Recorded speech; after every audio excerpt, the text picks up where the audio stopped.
Foreclosure starts have surged 17% recently, putting new pressure on homeowners across the country. But here's the twist. Despite that surge, the national mortgage delinquency rate just dropped to 3.2%, one of the lowest levels on record. The latest ICE Mortgage Monitor digs into this contradiction, revealing what's really behind those numbers and how shifting financial pressures could impact everything from home values to inventory and the broader economy. In this video, we'll break down why delinquencies remain so low, how student loan repayments are reshaping mortgage approvals, and whether mortgage rates might finally fall later this year. Let's start with the surprising story behind those low delinquency rates. Mortgage delinquency rates are sitting at just 3.2%, which is strikingly low given the economic pressures many households are facing. That figure measures the percentage of all U.S. mortgages that are at least one payment behind, and it actually dipped by 2 basis points from the previous month. However, when considering this broader perspective, the rate is still up 16 basis points year over year, representing a 5.2% increase. This indicates that, while things appear stable on the surface, there's more going on beneath the surface. So, what's keeping the overall delinquency rate so low? The main reason is who's actually getting approved for mortgages right now. Lenders are adhering to strict underwriting standards, which means they're primarily approving borrowers with strong credit and stable financial backgrounds. The average credit score for new purchase loans is 738, just a hair below the record set last year. This higher bar for entry means that most recent borrowers are better positioned to keep up with their payments, even as affordability gets tighter. Another factor is that operational improvements in the mortgage industry have made the process smoother for borrowers. Faster approvals and streamlined paperwork reduce the risk of a payment being overlooked. While the exact closing timelines aren't the headline here, the industry's increased efficiency helps borrowers stay on track and avoid unnecessary delinquencies. But these positive numbers don't tell the whole story. Serious delinquencies, loans that are 90 days or more past due, but not yet in foreclosure, are still rising. In fact, there are 56,000 more serious delinquent loans than at this time last year, representing a 14% increase. That means thousands of homeowners are facing extended financial hardship, even as the overall numbers appear healthy. There's also the seasonal effect to consider. Summer typically sees delinquency rates dip as tax refunds and mid-year budgets get reshuffled. This temporary relief doesn't erase the underlying stress for many borrowers, especially with high borrowing costs and inflation cutting into household budgets. A single disruption, like a job loss or an unexpected expense, could quickly push more loans into serious delinquency or even foreclosure. And that's where the most concerning trend comes in. Despite seasonal fluctuations, foreclosure starts are on the rise, up 17% year over year. This rise suggests that while most borrowers are holding steady for now, an increasing number of homeowners are starting to slip through the cracks. The numbers show resilience, but the risks are mounting, especially for those already burdened by other debts.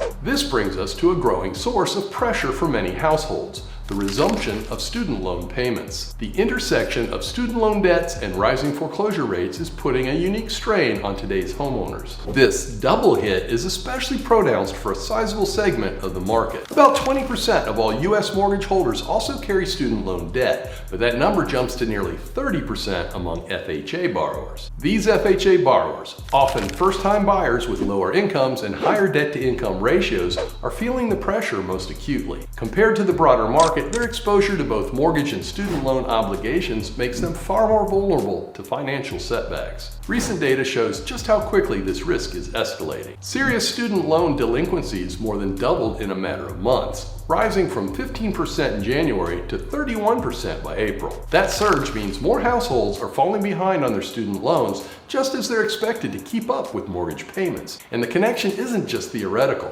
The ICE Mortgage Monitor reveals that borrowers who are past due on their student loans are up to 4 times more likely to also fall behind on their mortgages. It's a tightrope, and more people are starting to slip. For many, the monthly reality is a tough one. Imagine a homeowner who bought with an FHA loan and has managed to stay current on payments, but now faces a resumed student loan bill of $400 or $500 each month. That extra expense, stacked on top of higher living costs, can quickly erase any remaining financial cushion. For some, the choice becomes whether to delay a student loan payment, accumulate credit card debt, or risk falling behind on the mortgage. While every household situation is different, this scenario is becoming increasingly common. especially among those with the least disposable income. The impact is showing up in the numbers. Non-current rates for FHA loans, meaning delinquent or seriously delinquent mortgages, have jumped 12% over the past year. This sharp increase highlights just how much more exposed FHA borrowers are compared to the market as a whole. Lower incomes, higher debts, and a higher prevalence of student loans combine to create a real risk of default and, in the worst cases, foreclosure. Another layer of risk comes from the Department of Education resuming student loan collections in May 2025. Wage garnishment is now back on the table for those who default, directly reducing take-home pay and making it even harder to keep up with mortgage obligations. This domino effect is particularly challenging for working-class homeowners and those in the regions where wage growth hasn't kept pace with inflation. All these factors, higher costs, the return of student loan payments, and the mortgage market still adjusting to recent rate hikes, are squeezing the most financially vulnerable borrowers. While student loan repayments alone aren't likely to trigger a housing market collapse,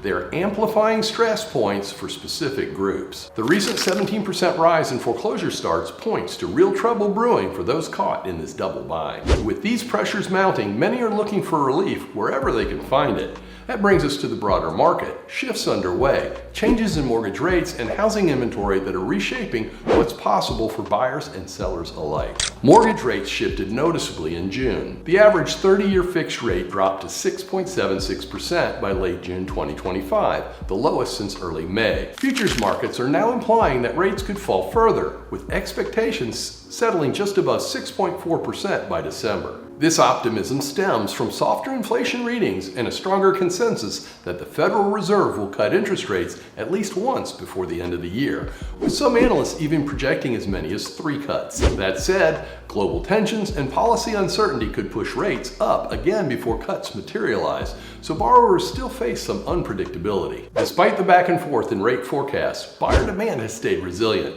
Purchase applications have posted year-over-year gains for 21 straight weeks, ranging from 13% to 21% increases through late June. Even with rates higher than in recent memory, buyers are finding ways to stay active in the market.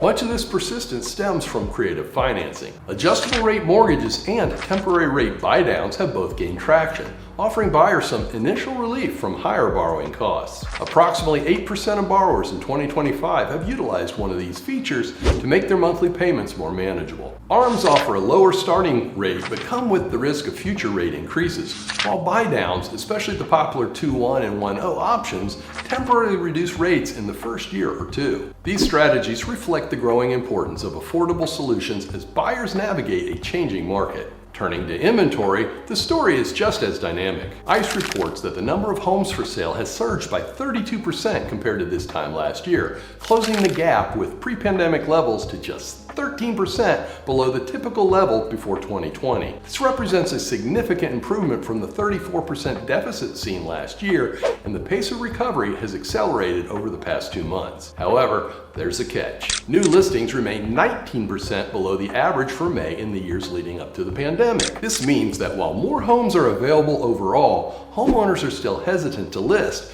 which could slow the pace of inventory growth as the year goes on. For buyers, more supply means less competition and the possibility of negotiating better terms, whether that's on price, contingencies, or seller concessions. But there's still another side to this shift. As inventory rises and demand stabilizes, home prices may begin to level off or even decline in some markets. That opens up the risk that recent buyers, especially those who stretch to purchase at higher prices, could see their equity shrink if values stall or fall. More supply can ease competition, but if prices stall, equity risk could become the next big story. Given these shifting conditions, it's essential to take practical steps. If you're a homeowner, review your equity position now to understand your cushion if values soften. For buyers, consider temporary buydowns or other creative solutions. Staying informed is critical as the market evolves. Please like and subscribe for more updates on mortgage and housing trends. For a deeper dive into the data, download the full ICE Mortgage Market Monitor report linked below. Wondering how ChatGPT sizes up a potential housing crash? Hit the video popping up now and hear its take on whether a housing crash looms before 2030 and what that means for your next move.